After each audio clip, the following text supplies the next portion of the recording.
కడుపు కొట్టడం. అంటే సార్ ఒక కోణంలో చూస్తే ఇప్పుడు విజయవాడ రైల్వే స్టేషన్ ఎంత మొత్తం 7 ఎకరాలు ఎంతో కట్టారంట కదా మహా అయితే, అది మొన్న ఆయన చెప్పారు ఎంతో కట్టలేదు. ఇప్పుడు ఇక్కడ 1500 ఎకరాలు అంటున్నారు.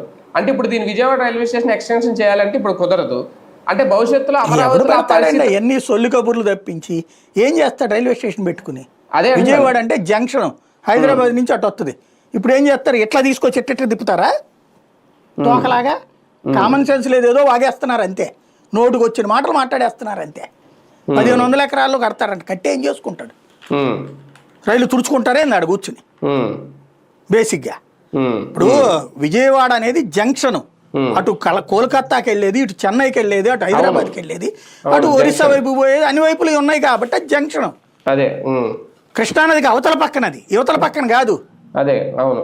అంటే ఇప్పుడు అక్కడ ఉంది కాబట్టి అట్లా వెళ్ళడానికి అవన్నిటి ఇప్పుడు ఏం చేయాలి? అప్పుడు కృష్ణానది మీద ఒక 10-12 బ్రిడ్జిలు కట్టి అట్టించి వచ్చేయని ఇటుకు తీసుకొచ్చి మళ్ళీ ఇట్లా తీసుకుని తిప్పు తిరుగుతావా?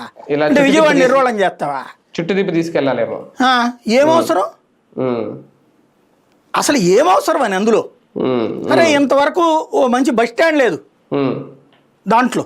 అవును, విజయవాడ బస్ స్టాండ్, అంత బస్ స్టాండ్ కడతావు నువ్వు, కట్టి ఏం చేసుకుంటా?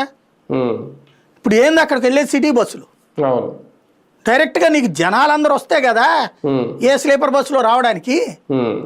ఇంకోటి అసలు ముందు రోడ్లు ఆడేసారు, ఇప్పుడు వేస్తున్నారు, ఏదో 2-3 వేస్తారట.